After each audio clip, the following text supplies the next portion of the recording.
Zulia, ¿me escuchas? Zulia,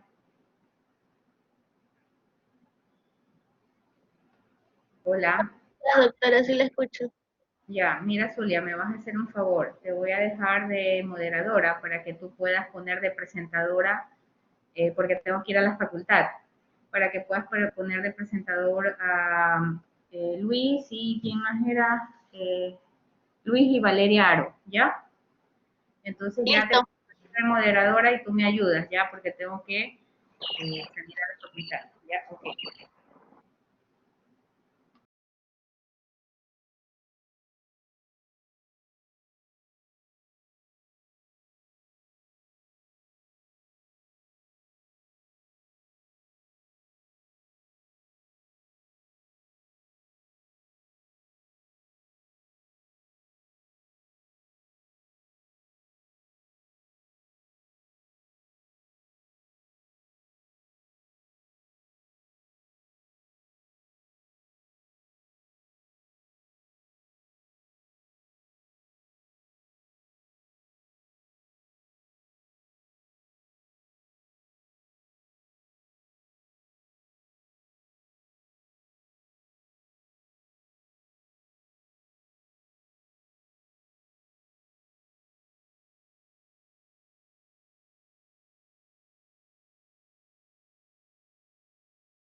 Entonces, ¿qué es el índice glicémico?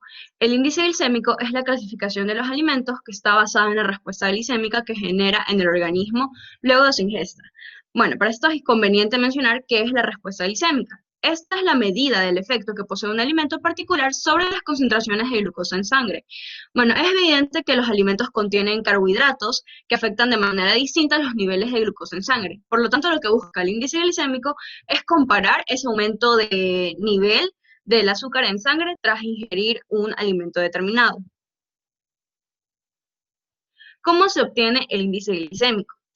Ya, para obtener el índice glicémico se debe medir el nivel de glucosa en sangre que se produce luego de que se consume un alimento determinado y debe compararse con un alimento de referencia, el cual puede ser la glucosa, que tiene un índice glicémico de 100, o el pan blanco, que tiene un índice glicémico de 70, pero el que más suele usarse es la glucosa. Entonces, ahora, ¿cómo se calcula este índice glicémico? Primero se utilizan 25 o 50 gramos del alimento del cual se quiera saber el índice glicémico y luego se comienzan a tomar muestras de sangre cada cierto tiempo. Se practican ciertas extracciones cada 15 minutos durante la primera hora y durante la segunda hora cada 30 minutos. Finalmente se procede a realizar la comparación. Entonces, el valor del índice glicémico de un alimento se obtiene al comparar la curva de respuesta del alimento aislado con la curva del alimento de referencia, que como se mencionó previamente puede ser la glucosa o el pan blanco. Ya, ahora, en cuanto a los valores del índice glicémico, tenemos que se agrupan en tres categorías. Primero, el índice glicémico bajo, que son valores menos de 50, menores a 50. Ya. Segundo, el índice glicémico medio, que son valores entre 50 y 69. Y tenemos el índice glicémico alto, que son valores entre 70 y 100. Y como podemos ver aquí en la figurita, hay ciertos alimentos que pueden clasificarse. Por ejemplo, en el índice glicémico alto tenemos el azúcar, la miel, mermeladas, dulces, golosinas, jugos de fruta, también el puré de papa, ya el pan blanco, como se había mencionado que la glucosa y el pan blanco tenían sus índices glicémicos al inicio, ya pasas de uva, helado. En los índices glicémicos medios tenemos, por ejemplo, las papas fritas, cereales para el desayuno, banana, arroz integral, avena, pan integral, uva, pastas cocidas al dente. Eso es algo que voy a explicar un poco más adelante. Y tenemos índice glicémico bajo los siguientes alimentos. Ya tenemos los bastones de salvado, frutos secos, leche, yogurt, quesos, legumbres, duraznos, peras, kiwis, manzanas, en sí el grupo de alimentos que se encuentra en la figurita. Bueno, ¿qué factores influyen en el índice glicémico de los alimentos? Tenemos una variedad de factores que pueden afectar a este índice glicémico. Entonces, primero tenemos la variedad del alimento. Una misma variedad puede tener un índice glicémico distinto, lo cual puede deberse tanto al origen de este alimento o al grado de maduración que tiene el alimento. Luego tenemos la composición del alimento, debido a la cantidad de hidratos de carbono y otros componentes como son el agua, proteínas, lípidos y bueno, otros componentes más que el alimento pueda contener, pueden hacer que este índice glicémico pueda verse afectado. Tenemos técnicas de procesamiento como la congelación, el escaldado, etc. También tenemos una combinación con otros alimentos y técnicas culinarias también, que es el tiempo de cocción y cocinar la pasta al dente, era un ejemplo que lo había mencionado que ahora le iba a explicar, y en sí el índice glicémico de esta pasta es menor que cuando la pasta está muy cocida. Finalmente tenemos un factor que es la acidez, y se mencionaba aquí que, por ejemplo, el vinagre podía disminuir este índice glicémico. Ahora, ¿por qué es importante entonces el índice glicémico? Es importante debido a que mientras hay una mayor concentración de glucosa en sangre, va a haber una mayor producción de insulina para almacenarla. Entonces, si hay una mayor producción de insulina, puede llevarse a cabo lo que es la inflamación, un aumento de peso y también resistencia a la capacidad que tiene esta insulina para almacenar en la sangre. Como resultado, se puede dar una progresión hacia llegar a lo que es la diabetes mellitus tipo 2. Por lo tanto, se recomienda utilizar este índice glicémico para poder controlar los niveles de glucosa en sangre. Ok, ahora tenemos limitaciones de los valores del índice glicémico. Bueno, una de las limitaciones de los valores del índice glicémico es que estos no reflejan la cantidad que probablemente se comería de cierto alimento determinado. Por ejemplo, se hablaba de la sandía. Ya, la sandía tiene un valor de índice glicémico de 80, lo cual lo ubicaría en una categoría de alimentos que no tendrían que, comerse, que serían evitables. pero la sandía tiene relativamente pocos carbohidratos digeribles en una porción virtual. Entonces, se tendría que comer mucha cantidad de sandía para poder elevar significativamente estos niveles de glucosa en sangre. Para solucionar este problema, los investigadores desarrollaron un concepto denominado carga glicémica, que mi compañero les va a explicar más adelante.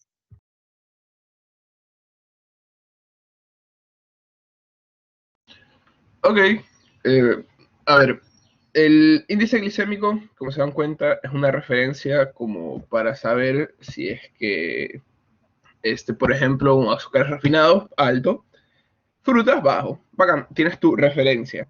Pero ¿cómo sabes que lo que estás comiendo te va a afectar realmente en la glucemia, en tus índices de azúcar en la sangre? Bueno, para eso es la carga glucémica, que es una fórmula, es una medida que, claro, toma en cuenta el índice glicémico, pero también toma en cuenta la cantidad específica de hidratos de carbono, carbohidratos, en gramos que tiene un alimento y las porciones también. Entonces, vamos a ver cómo se la calcula. Es básicamente esta fórmula que está aquí, en rojo. Aquí, esta fórmula que está en rojo. Entonces la carga glucémica será igual al índice glicémico, el valor que ya tenga asignado ese alimento, por los hidratos de carbono en gramos dividido para 100. ¿Cómo no sabemos cuántos gramos de hidratos de carbono, carbohidratos, tenga el alimento? Simplemente viendo esta tabla de información nutrimental que cada alimento tiene. Aquí puso una de ejemplo, no es un alimento específico, solo es un ejemplo, pero como podemos ver en estas tablas, siempre están los carbohidratos totales en gramos que tienen. Entonces, así siguiendo la fórmula, vemos un ejemplo acá en esta otra tabla de la derecha, donde, por ejemplo, vemos que el pan blanco tiene 58 gramos de carbohidratos por rebanada y su índice glicémico es 85. Entonces, si hacemos la fórmula de 85 por 58 dividido para 100, sale 59. Sabemos de que al comer esta porción, una rebanada de carbohidratos, una rebanada de pan blanco, la carga glicémica será 59. Significa que se va a ver representado un nivel muy alto de nuestra sangre. Entonces lo mismo será con los otros alimentos, aplicando esta fórmula.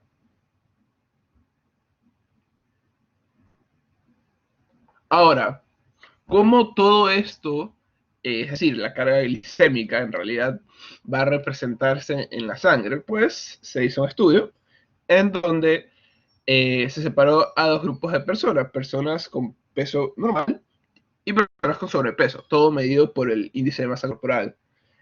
Entonces, a un grupo, se hicieron dos grupos a su vez, en donde uno comía una dieta de bajo índice glicémico y otro comía una dieta con alto índice glicémico, en los dos grupos de tanto de peso normal y sobrepeso. Ahora, después de cierto tiempo, este es el tiempo, 15, 30, 45 minutos, hasta 60 minutos, fueron midiendo los niveles de glucemia y se vio de que, miren, cuánto aumenta los niveles de glucemia en las personas con una dieta de alta carga glicémica. Entonces, después de media hora, en las personas con peso, con peso normal o índice de masa corporal dentro del rango normal, aumentó en 30 minutos a 110, cosa que ya está mal, porque sabemos de que los niveles correctos de glucemia son de 70 a 100. Entonces vemos cómo realmente sí afecta el hecho de comer una dieta con alta carga glicémica. Miren, en las personas con sobrepeso incluso aumenta hasta 117, 118.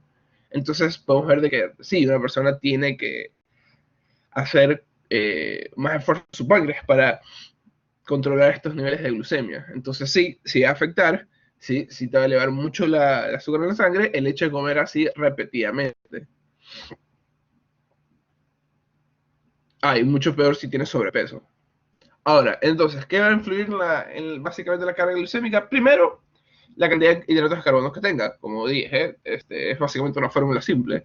Entonces, eso será directamente proporcional. Entre más hidratos de carbono tenga, más va a causarte más va a tener carga glicémica.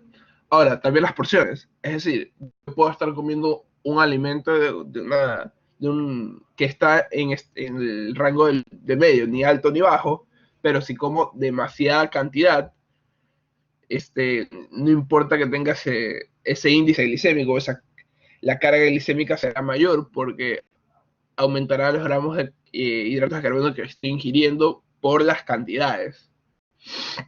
Y también, como vimos, la masa corporal, entre más masa tengas, es decir, el índice de masa corporal también esté más elevado, más se te va a elevar el azúcar en la sangre al momento de comer alimentos o tener una dieta con alta carga glicémica. Entonces, ahora les presento la dieta cotidiana, una dieta de un día en la semana de un paciente masculino diabético de tipo 2 de 50 años, que de hecho es mi papá. Él comió 3 veces al día, desayunó una ensalada de frutas, específico guineo, manzana y uva, con café pasado con stevia, ya que es diabético, y yogur chivería de durazno. Luego en el almuerzo comió seco de pollo, que esto representa arroz blanco y presa de pollo.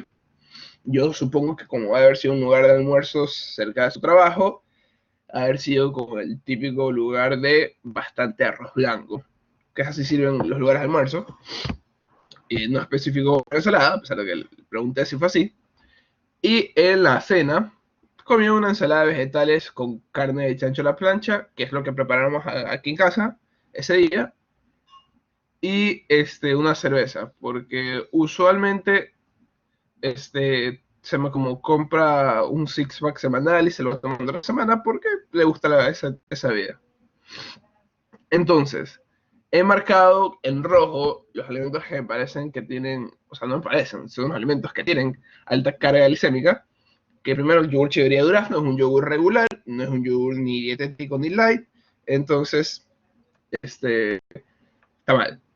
Luego el arroz blanco, primero que no es integral, no tiene fibra, o tiene muy poca cantidad.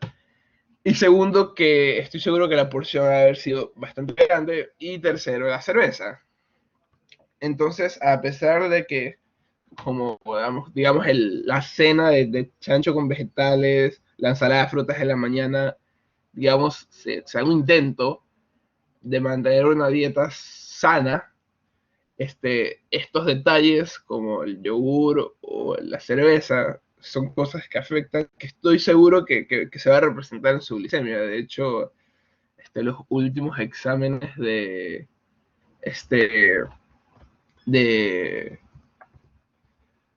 ¿cómo se dice? Los últimos exámenes que fuimos al médico, no le salieron bien. Entonces, por ejemplo, en la hemoglobina glicosilada, que los rangos son de 5.7 a 6.4, él le salió como 9. Entonces, realmente mantener este tipo de dietas sí va a afectar a un paciente como él que es diabético. Entonces, mi recomendación es reducir muchos de estos alimentos o reemplazarlos, tipo, si quieres tomar yogur, toma yogur natural con un sobre stevia y por último lo haces batido con alguna fruta. Pero bueno. Y finalmente, ¿cuáles son los beneficios y aplicaciones de índice y carga glicémica? Bueno, primero conocerlos y aplicarlos nos lleva a disminuir el riesgo de enfermedades coronarias, cardiovasculares, diabetes tipo 2. Sencillo, simplemente mantenemos nuestros niveles de azúcar, mantenemos nuestra producción de triglicéridos, les disminuimos, entonces básicamente a través de eso podemos disminuir este tipo de enfermedades. Permite mantener los niveles de azúcar adecuados, ¿sí? No consumes tantos carbohidratos, no se va a representar en la sangre, no va a aumentar tanto los niveles de azúcar. Ayuda a mantener un peso corporal ideal también, por lo que, como dije, no se van a producir tanto triglicéridos. Mantiene el apetito controlado, también, porque se cree que los alimentos con un índice glucémico alto provocan un aumento rápido de glucosa en la sangre. Entonces, una respuesta, a su vez, insulínica, hace que haya un regreso casi inmediato de la sensación de hambre. Entonces, los alimentos con índice glucémico bajo podrían restar la sensación de hambre. Y, finalmente, o sea, ya diciendo todo esto, nos permite estar más saludables. Gracias.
alcanzan el intestino grueso. Allí son fermentados por la microbiota, o flora intestinal, dando lugar a diversos componentes, algunos de los cuales son utilizados por el organismo, celulosa, por ejemplo. De este tipo de hidratos de carbono constituyen lo que se denominan la fibra alimentaria. Hidratos de carbono glucémicos. Tipos. Estos hidratos de carbono se pueden agrupar a su vez en varios subgrupos en función del grado de polimerización.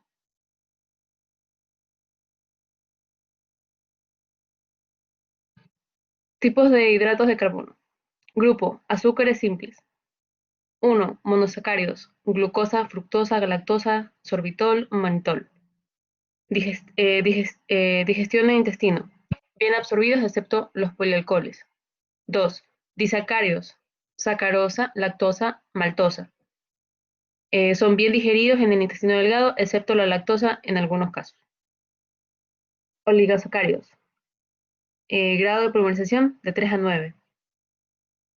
Son betaglucanos, maltodextrinas, que son productos de hidrólisis parcial de almidón. Y estos son bien digeridos y absorbidos. Y los no betaglucanos, que son los fructooligosacáridos, que son galacto-oligosacáridos, rafinosa, estaquiosa y verbascosa diversión de insulina, que son no digeridos en intestino delgado, comenzando en el colon.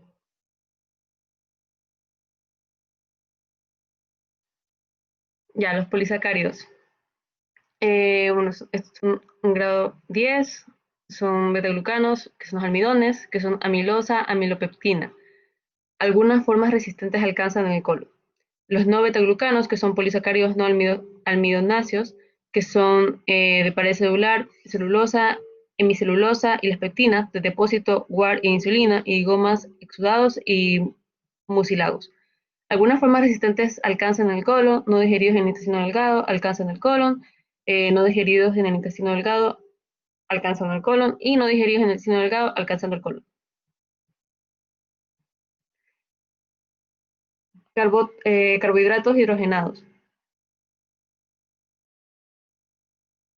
¿Termino de leer esto y le toca a otra? Sí, por favor, termina y ahí le toca a Ariana. Ya. Tipo polisacárido. 1. Sorbitol, manitol, xilitol y eritriol. Son mal absorbidos. El tipo de disacáridos son 2. Isomentol, lactol y malticol. Mal absorbidos. Tipo de oligosacáridos son de 3 a 9. Son jarabes de maltitol, hidrolizados de almidón y hidrogenados.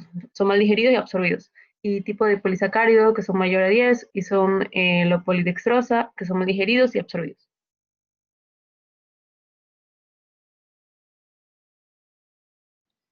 Ok, azúcares. En ellos se incluyen los monosacáridos y los disacáridos.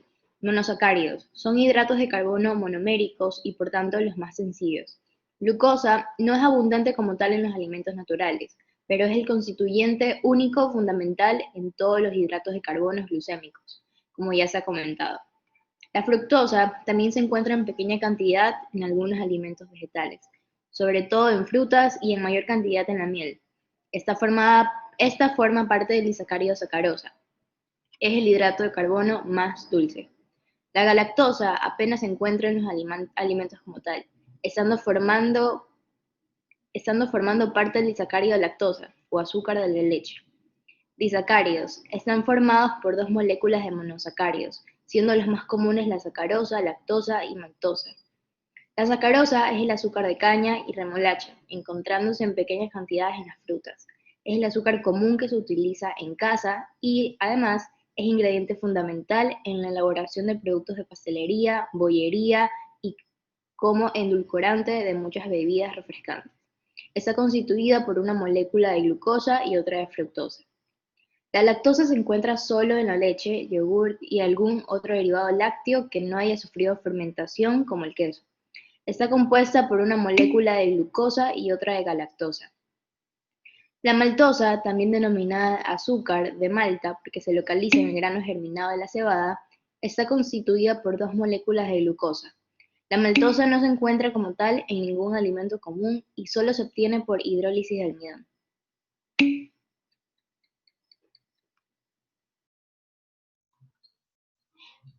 oligosacáridos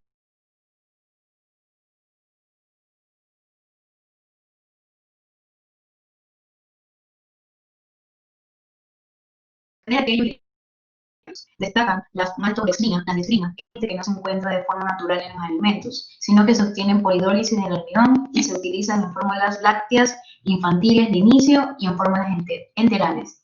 Existen otros tipos de oligosacáridos, como los fructooligosacáridos y los galacto-oligosacáridos, como la rafinosa, la especiosa, la vascosa, que no son atacados por las enzimas digestivas, son en el intestino grueso, donde se dan por acción de la microbiota. Son por ello consideradas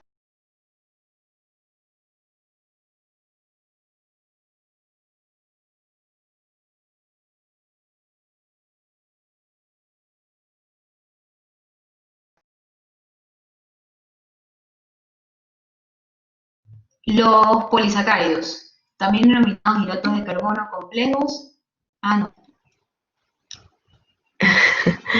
Polisacáridos, también denominados hidratos de carbonos complejos o azúcares complejos, al estar formado por la unión de muchas moléculas de monosacáridos. Dentro de este grupo destaca especialmente el almidón.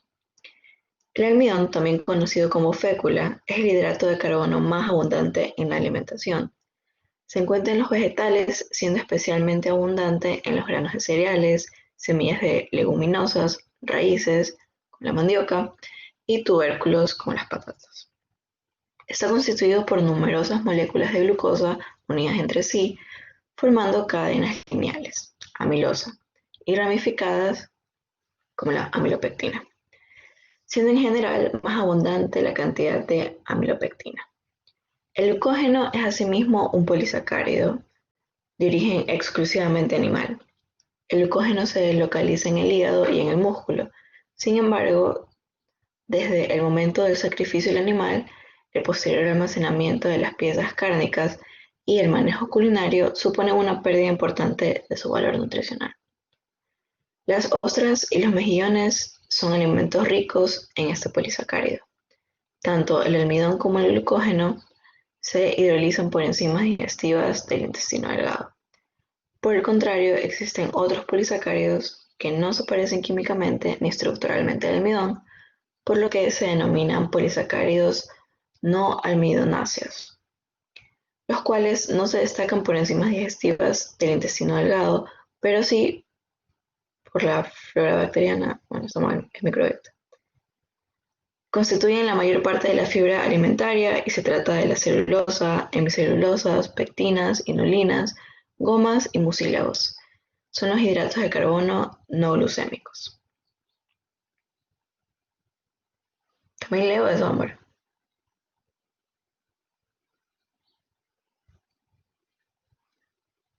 Ok, el alimento. Esta es una tabla en que está el contenido aproximado de amilosa y amilopectina en diferentes almidones. Primer elemento tenemos el maíz, tiene un contenido aproximado de 24 en amilosa y 76 en la amilopectina. El maíz serio tiene menor a 1 en amilosa y mayor a 99 en amilopectina. El maíz alto amilosa tiene amilosa 70 y amilopectina 30, como su nombre lo indica. Patata, amilosa 20, amilopectina 80. Arroz, amilosa 18, amilopectina 82. Tapioca, amilosa 17, amilopectina 83. Y trigo, amilosa 25, amilopectina 75.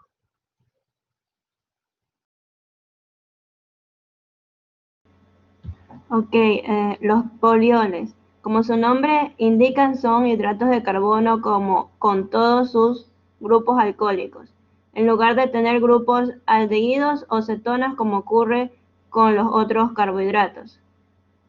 En la figura se muestran algunas de las fórmulas químicas de los hidratos de carbono más representativos. Monosacáridos de glucosa, de galactosa, de beta, de fructosa. En los disacáridos, la maltosa, lactosa, sacarosa, isomaltosa. En los polisacáridos, las cadenas de glucosa unidas en alfa 1 1,4 con ramificación en alfa 1,6, típicas de glucógeno y almidón.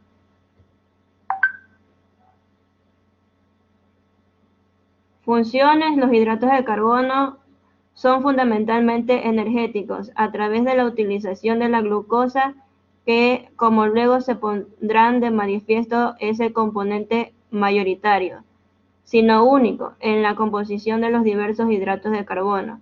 Su valor energético es de 4 kilocalorías gramos. En términos prácticos, la función energética apuntada es la que hay que destacar de manera especial. No obstante, no se puede olvidar algún otro aspecto y algún hidrato de carbono, como se indica a continuación. Literal A. Lactosa.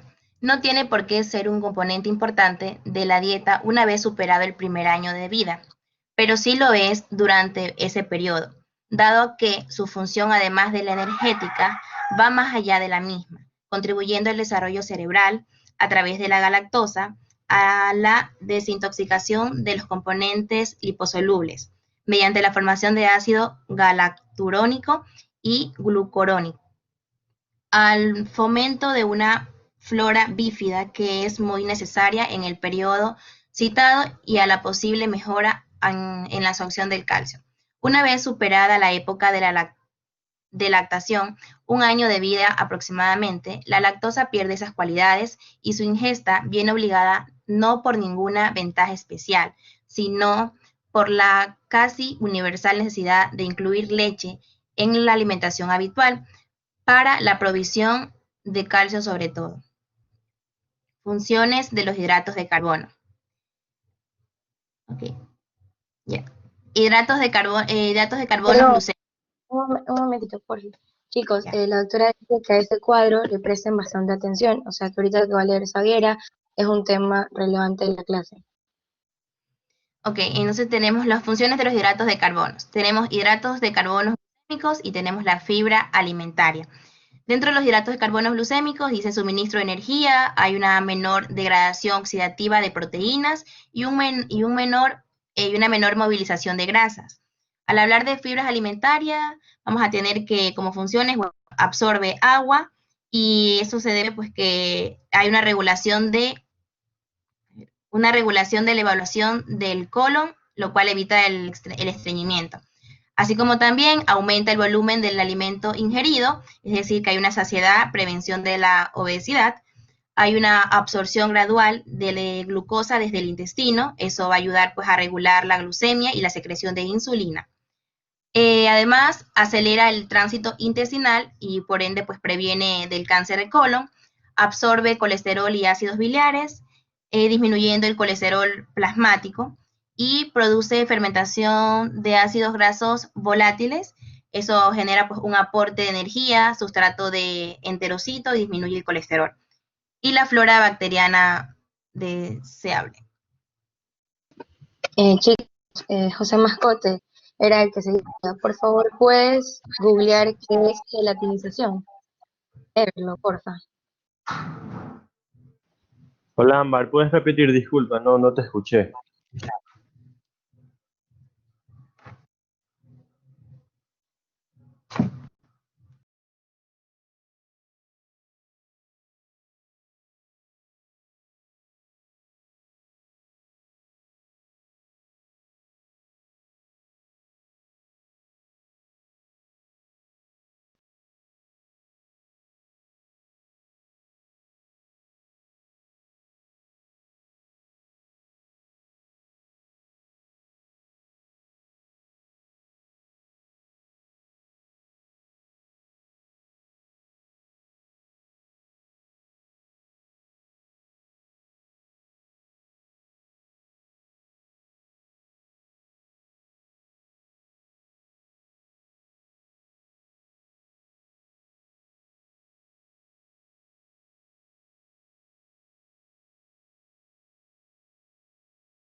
Desde mi punto de vista, lo puedo definir como que cuando aquellos gránulos de almidón, ya sea de cualquier tipo de alimento,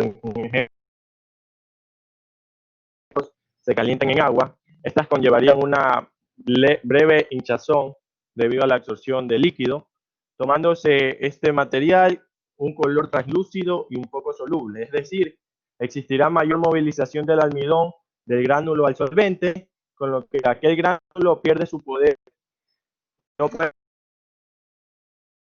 obtenido nuevamente bajo su forma original, con lo que esto se lo conocería como el proceso de gelanización.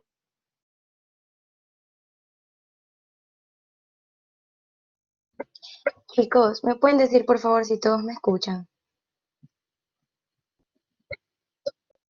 Ya, escúchenme. A las 11 en punto se va a activar el pretest. Entonces, la doctora necesita que todos ahorita ingresen al lugar donde están las lecciones y verifiquen que les aparece el link, porque tienen que estar ahí antes de las 11 para ya comenzar a darlo. Y ya, Zulia, please, por favor, deja de proyectar para que ya podamos ir a... Gracias. No aparece, Ámbar. Ya, solamente manténganse ahí, que antes de las 11 les va a aparecer.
Panamericano con investigación por un tema de unos implementos que van a ser usados con ustedes mismos para la instrucción de medicina, que es los óculos. Bien, a ver, voy a compartir mi pantalla.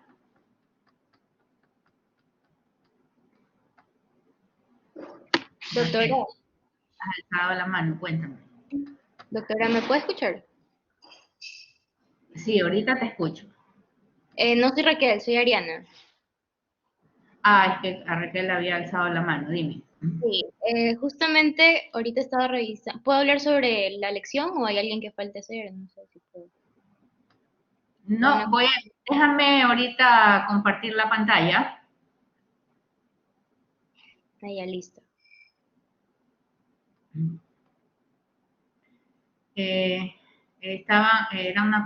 Luis, ¿quién más era? Y Valeria Aro, ¿verdad? Luis y Valeria Aro eran las personas que nos iban a ayudar el día de hoy con este concepto que es importante de índice y carga glicémica.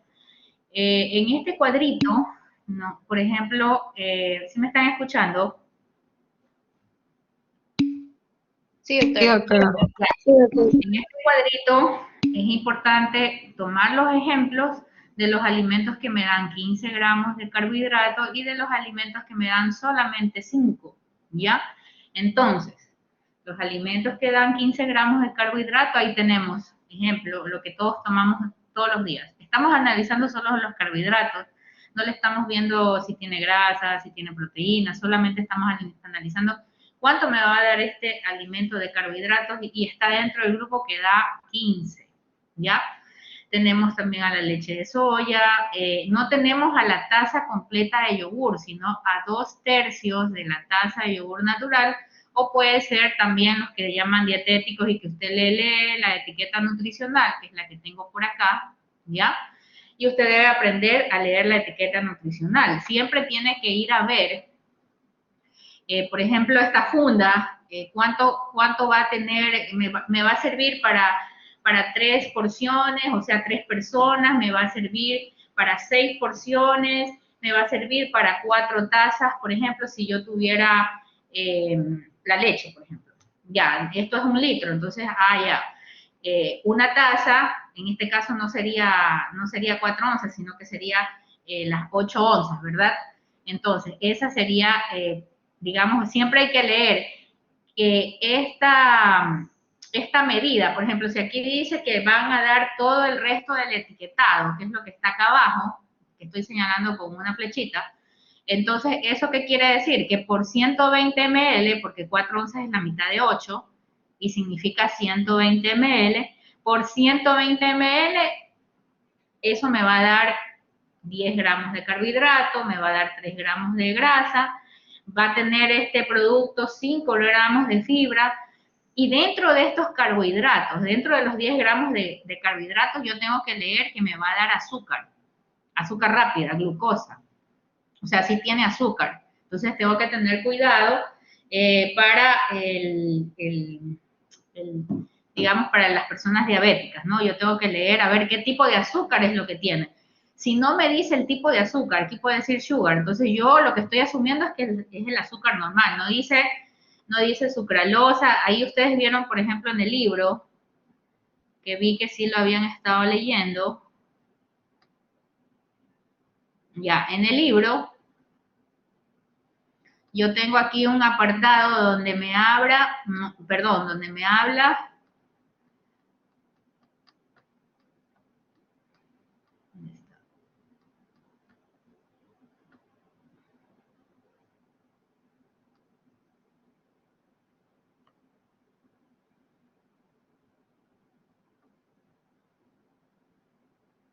acá.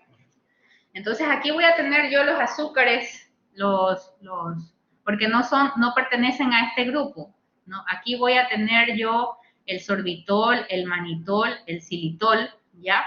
Entonces es un carbohidrato, pero es hidrogenado, es de tipo polisacárido, no son bien absorbidos, por esa razón es que muchos chicles tienen esto, ¿ya? Tienen el xilitol. Entonces, cuando una persona está estreñida, no se extrañen que el gastroenterólogo le diga, mastique chicle de esta marca que yo sé que que tiene, no tiene azúcar, glucosa para que no se le dañen los dientes, sino que tiene, no sé, aspartame, sucralosa, cualquiera de los edulcorantes, ¿ya? Entonces, dentro de este grupo también van a estar los edulcorantes. La fructosa, que es un tipo de monosacárido, la fructosa, no son las unidades de glucosa. Este de aquí va a estar ¿en dónde? Siempre acuérdense, ¿qué tipo de azúcar voy a tener en las frutas? En las frutas voy a tener fructosa. Y en la fruta, y la fructosa también va a estar ¿en dónde? En la miel. Por esa razón es que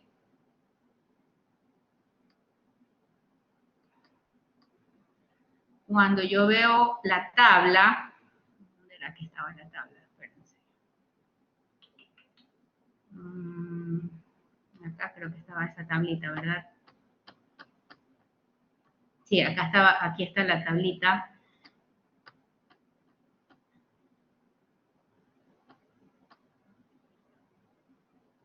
Acá está, miren. Entonces, miren, cuando yo tengo mi azúcar de mesa normal, miren el índice glicémico que yo tengo.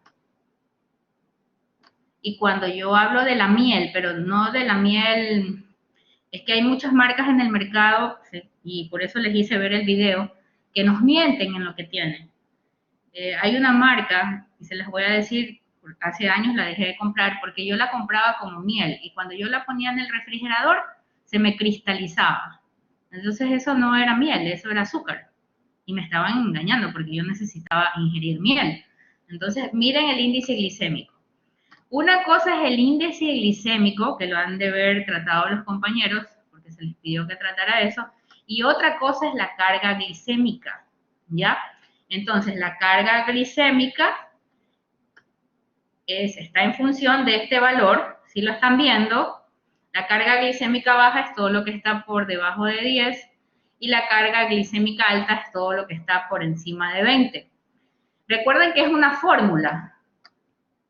Y por eso es que había el ejercicio, ¿no? De que yo puedo tener un alimento que me diga que tiene un índice glicémico alto. Y el ejemplo típico es la sandía, ¿ya? La sandía que yo ya les había comentado en las demás clases, que muchos nutricionistas, que son los nutricionistas antiguos, porque a mí también me lo enseñaron así. En mi tiempo, el aprendizaje era en función del índice glicémico, pero actualmente usted tiene que ver los alimentos desde el punto de vista de la carga glicémica. Para eso fue esta clase exclusiva. Entonces, el índice glicémico de los alimentos, como ustedes ven, está en función de un rango. Hay otros libros que, por ejemplo, aquí, en lugar de ser de 0 a 55, me pone de 0 a 50. Entonces, ese rango, por ejemplo, del índice glicémico lo vamos a dejar entre 50 y 55, todo lo que está por debajo, o de 50 o de 55. Ya después, las personas que se dedican exclusivamente a esto, escogerán una escuela. Para ellas, todo el tiempo será todo lo que está por debajo de 50, o quieren ser un poco más flexibles y sería todo lo que está por debajo de 55, ¿ya? Entonces, el índice glicémico medio es todo lo que está entre 56 y 69. Y ahí volvemos al otro cuadro, que seguro sí lo tenían puesto ahí en las diapositivas, porque es importante de ir aprendiendo, por ejemplo, los famosos bagels que son ricos, ¿ya? Tiene un índice glicémico alto, al igual que el pan blanco. Entonces yo primero hacía el ejercicio. Bueno, miren una sola rodaja de pan blanco, ¿ya? Creo que está en otro más abajo, o por acá, creo que me parece. Ya.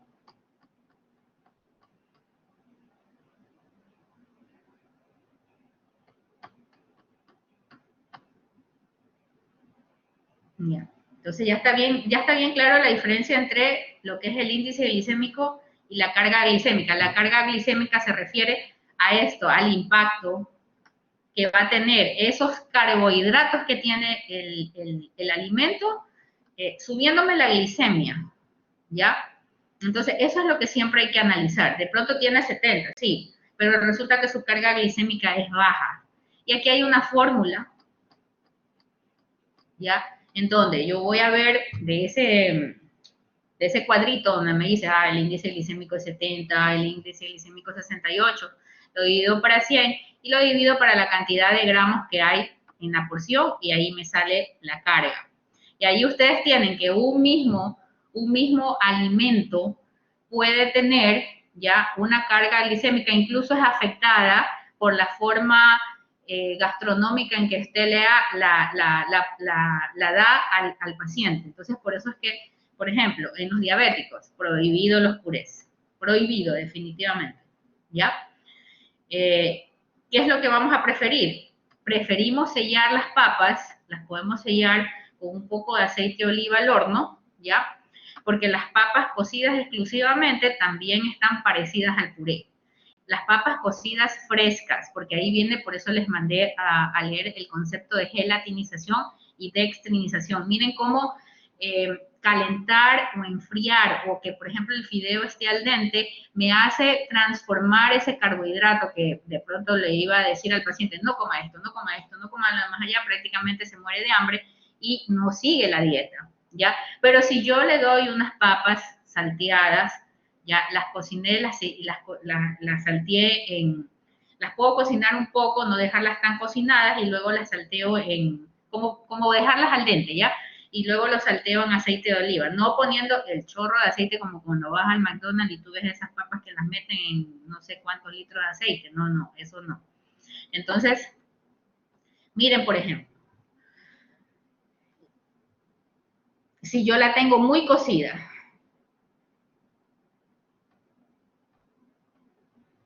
¿qué se prefiere en los diabéticos? Se prefiere un pan de centeno y si es integral es mejor.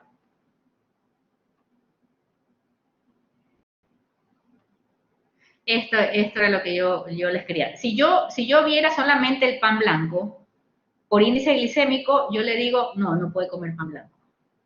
Pero, si yo voy a analizar la carga glicémica del pan blanco, ya no hay esa referencia así como el índice glicémico. Es verdad, está por encima de 20. O sea, tiene una carga glicémica alta.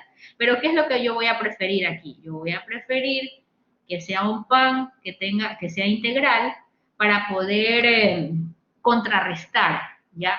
Que si estuviera solo, para poder hacerlo mejor alimento, ¿ya? Y aquí está, por ejemplo, este es otro tipo de ejemplo, el de la sandía. No sé si también los compañeros pudieron proyectar esto, que era importante, ¿ya? Que era la razón por la cual antes todos los nutricionistas o los médicos decían, no puede comer sandía, porque se basaban en el índice glicémico del alimento, ¿ya? Y actualmente, si usted le aplica la fórmula y usted hace por la cantidad de carbohidratos que me va a dar esa porción de 150 gramos, porque tampoco es que me voy a comer, hay gente que le encanta comerse casi toda la sandía. Eso es lo malo. Lo malo está en las porciones que ingiere el paciente. Entonces usted le enseña, no, mire, esta es la porción, es una porción, digamos, es como un triángulo, no es tan gordo, ¿no? Y entonces, miren, queda en menos de 10. Miren cómo los dos ejemplos son distintos, ¿verdad? El del pan blanco y el de la sandía. El de la sandía, que por un lado tiene un índice glicémico bien alto, pero cuando yo le miro la carga es 9.5, es menos de 10. Y aquí está la clasificación de la carga. Es en función del número 20. Menos de 20, menos de 10 es la carga glicémica baja. ¿Y cuáles son los factores? Los factores, hay factores que inciden, no me acuerdo dónde era que estaba el procesamiento, o sea, que el fideo esté al dente, que lo puedo combinar esto es excelente. Yo puedo hacer, por ejemplo, un tallarín al dente y le pongo brócoli salteado o brócoli al vapor. Y de esa manera evito que el fideo me haga un impacto. Sabemos que el índice glicémico es medio, esa es la diferencia. Esa es la diferencia del arroz con... ¿Dónde está la pasta? Acá está la pasta. ¿Sí ven? Miren el índice glicémico de la pasta, ¿sí ven? Más aún si está al dente. Por eso la pasta es preferido en lugar del arroz. Yo sé que el arroz sí les gusta. Alguien me preguntaba, no sé si era de esta clase, lo de las porciones. Y acá usted tiene las porciones, si se dan cuenta, no es, me decían, media taza de arroz, no, media taza de arroz no es 1/3 de esa taza de arroz. ¿Ya? Entonces aquí están las porciones. Una taza de leche es igual a 2/3 de la taza de yogur. Yo no sé si ustedes se han dado cuenta que los frasquitos de yogur, en lugar de decir 240, déjame chequear aquí que tengo un yogur. Dice, hay unos que dicen 200 ml y por ejemplo el que yo tengo ahorita de chivería aquí en mi mano dice 185 gramos, que para razones de cuando estamos analizando los alimentos, 185 gramos puede ser igual a 185 ml, ¿ya? Entonces sí se dan cuenta que esta porción que viene en el yogur sería la porción de 2/3 de yogur natural o de yogur endulzado con stevia, con sucralosa, que son las mejores, porque ya habíamos conversado que, por ejemplo, el aspartame y los otros edulcorantes ya estaban relacionados con cáncer de vejiga. ¿Qué otra porción tenemos aquí? Una rebanada de pan, no es todo el bagel, es 1/4 nada más, es medio pan de hamburguesa, hay que ver también qué pan de hamburguesa se está refiriendo. Miren, es media taza. Supongamos que yo quiero hacer una ensalada rusa. No es una taza de papa cortadita, es media taza de papa. Y había otro concepto que es importante acá. Déjame ver si lo vi el cuadrito. Este cuadrito. El cuadrito de qué alimentos tienen amilosa y qué alimentos tienen amilopectina.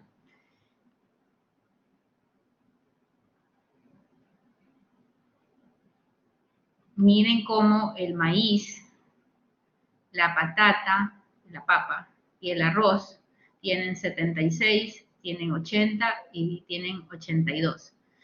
¿Cuál es el concepto de aquí? Esto sí lo leyeron. Sí, doctora. A ver, cuéntame, ¿cuál es el concepto? Ahora sí, ya estamos 11, casi 23.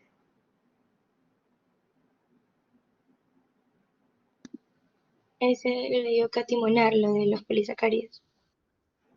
Mandé aquí.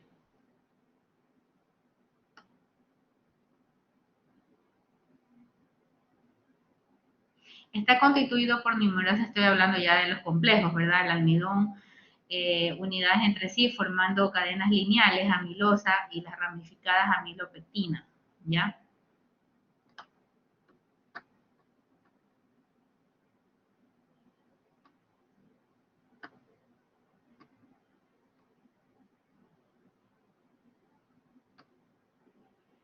Ahora sí.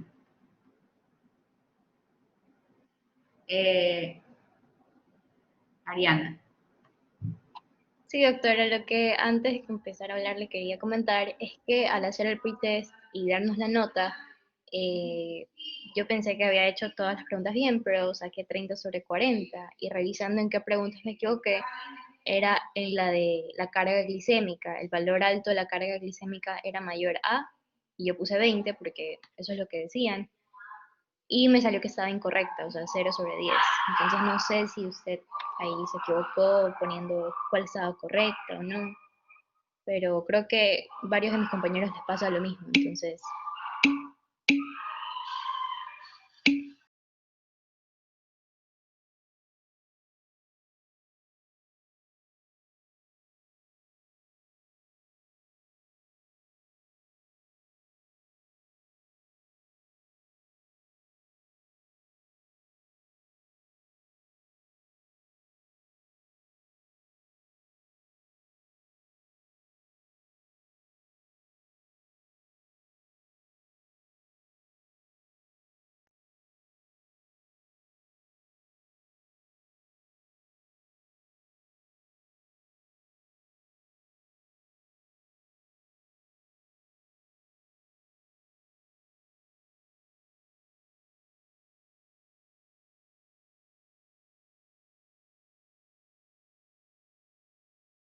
Sí, doctora.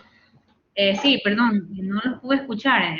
¿Tienes alguna conclusión que puedas aportar con tu compañera para poder escuchar?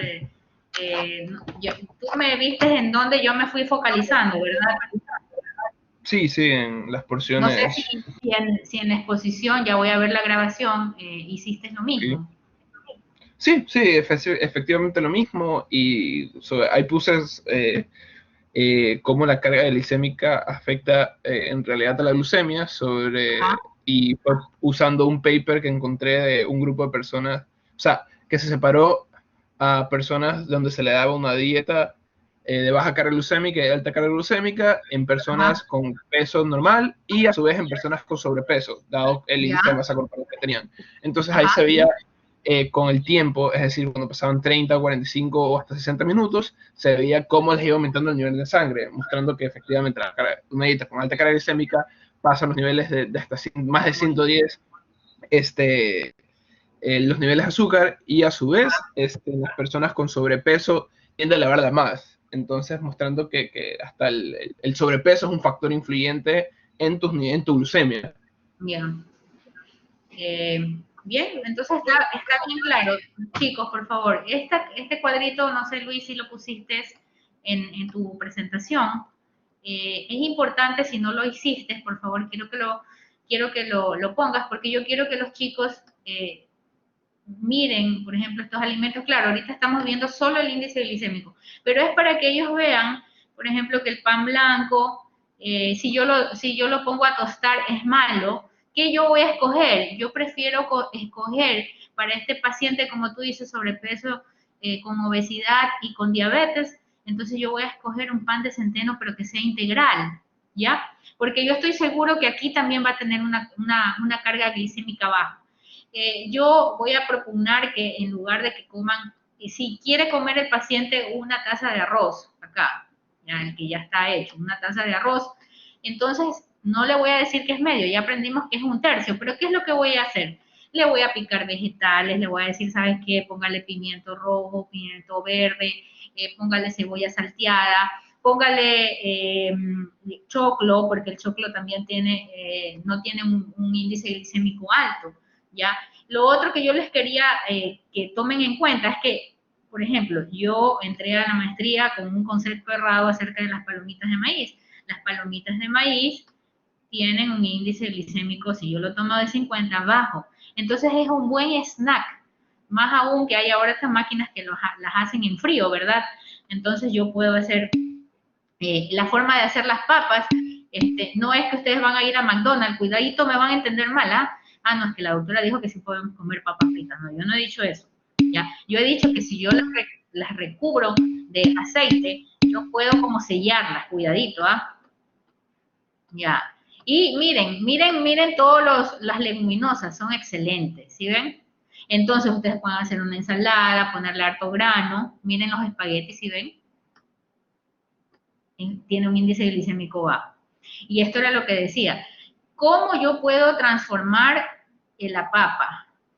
Tengo que dejarle la corteza, ¿ya? Y tengo que dejarla enfriar. El arroz, tengo que dejarlo enfriar. No como nos gusta, y súper calientito. No, no, no. ¿Ya?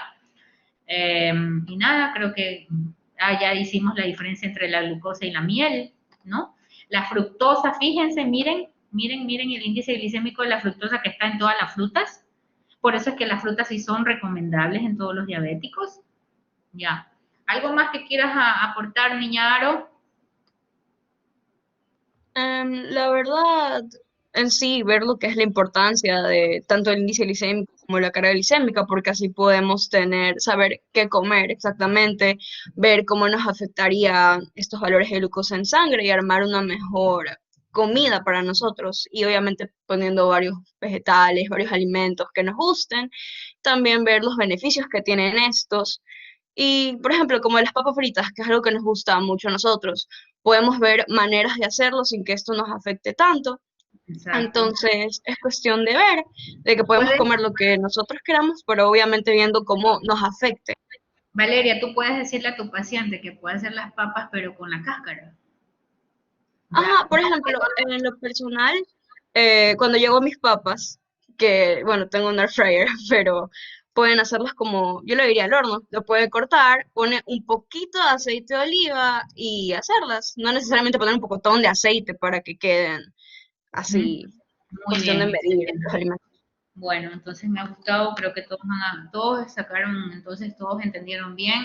Las preguntas del post-test eran orientadas a eso, a que esté bien claro la diferencia entre índice y carga glicémica y que no había que satanizar a ciertos alimentos, como por ejemplo el mango, pues fue por eso que lo puse también como clave. Bien, entonces para la próxima clase tenemos, serían 4 personas porque los temas no son largos. José Mascote, Adriana Burneo, María Franco con Javier Hidalgo. Los 2 primeros preparan dieta mediterránea y María Franco con Javier Hidalgo prepara dieta DASH, ¿ya? No se olviden que necesito que esté abierto ese drive. Como somos más personas que el otro grupo, de pronto si no son 3, que sean 4 días de comida, cosa que lo que hicimos en la mañana estuvo súper chévere, porque ya te voy a atender un ratito, porque lo que hicimos fue abrir una pantalla en blanco y entonces la gente iba, alguien puso, yo designé a 2 alumnos, hágame un desayuno y un almuerzo, y en función de lo que escribieron, lo iban mejorando. Ah, no, le vamos a hacer con queso mozzarella light, y entonces fueron modificando la propuesta inicial, que no estaba malo, lo que pasa es que había que, lo que yo les decía, sí, le puedo permitir 1/3 de arroz, pero ¿con qué lo voy a combinar? Entonces, eso es lo que quiero que hagan en ese ejercicio comunal. A ver, ¿quién alzó la mano? Yo, doctora Katy Monar.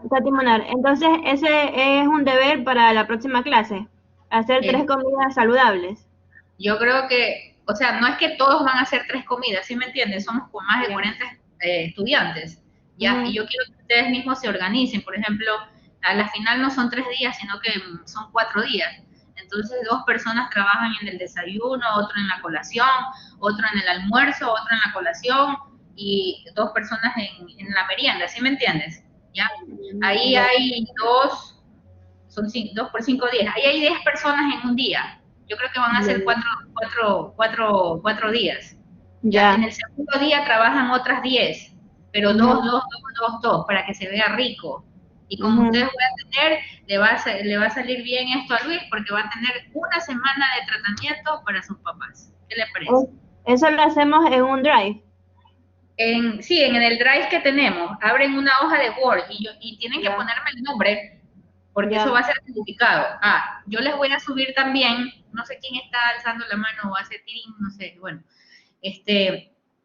les voy a subir la tabla de composición de los alimentos. Si alguien tiene clase, discúlpenme, se puede retirar, pero voy a explicar ahorita qué es lo que voy a subir. Yo les dije que había trabajado años en la escuela de nutrición y las chicas de allá me hicieron, les voy a compartir lo que les voy a subir porque eso les va a facilitar la vida. Y para que el que le encanta esto de la nutrición, les voy a hacer un regalo. Les voy a subir la tabla de composición de los alimentos de España. Ellas me subieron, yo las tenía en papel, que así me las dieron. Y ellas me subieron todo esto para que de esta manera, por ejemplo, si yo voy a usar, voy a hacer una avena, ¿cómo se llama? Birch, esa, ya. Le voy a poner, todo esto está en 100 gramos, no voy a usar 100 gramos, voy a usar una cucharada de 15 gramos. ¿Ya? Y entonces usted solo usa 15 gramos, tiene que hacer una regla de 3. Esto de aquí es por 100 gramos, recuerden, toda esta tabla de alimentos, cada cosa que está aquí es solo por 100 gramos de alimento. Y yo les voy a subir 2 formatos. Un formato donde usted pone, por ejemplo, acá arriba, esta es una dieta en donde el desayuno va a tener tantas calorías. ¿Ya? Entonces ahí, se le pone directo cuántos carbohidratos, cuántas proteínas. Esto ya está hecho directamente, fíjense, usted copia y pega acá por 100 gramos y abajo le va a aparecer por la cantidad que usted quiere. Usted pone 50, no, yo solo voy a hacer un mix de frutas. Voy a usar 25 de guineo, voy a usar 25 de frutilla, voy a hacer, y así, y juegan con esto. Solamente tienen que monear. Y este de acá es más sencillo, igual se los voy a subir los 2. Cuando usted pone, por ejemplo, aquí lo que estábamos conversando ayer, no, esta niña necesita una dieta de 1600 calorías, paz, le sale aquí toda la división, ¿ya? Porque este ejercicio tienen que entenderlo. Si yo no entiendo cómo es el ejercicio, usted no puede mandar ni prescribir, ¿ya? Yo no estoy diciendo que usted va a hacer este ejercicio del nutricionista o de los que nos dedicamos a veces a hacer dietas especiales para pacientes especiales, ¿ya? ¿Está entendido? Sí, doctora. Doctora, otra pregunta. ¿La dieta tiene que estar basada en cuántas calorías? Porque según las calorías al día tenemos que dividirlo para las 5 comidas, o basadas para el paciente diabético. Para el paciente diabético, una estándar de 2000 kilocalorías. No vamos ahorita a hacer una dieta para bajar de peso. Eso lo podemos hacer cuando veamos grasas, ¿ya? Ya, listo. Una de 2000. Podemos trabajar con una dieta normal de 2000, ¿ya? Listo. Les agradezco mucho que hayan podido avanzar en una parte solo. Doctora, esta es una pregunta. ¿El pretest de la próxima clase de qué sería? De dieta mediterránea y de dieta DASH. De lo que va a tratar el señor Mascote y compañía con María Franco y compañía.